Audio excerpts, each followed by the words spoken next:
আমাদের খেয়াঘাট এই তো, এই সেটা তো পানির ট্যাঙ্ক, এইটা হ্যাঁ।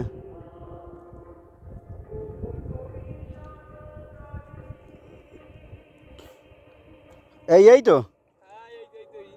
এই ব্রিজ যেটা দেখা যাচ্ছে, আর এইটা তো বিল্লাপুর।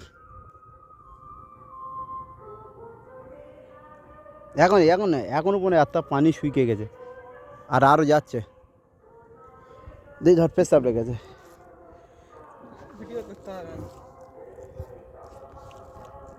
নদীর ব্রিজ কেন পেশাব করতে?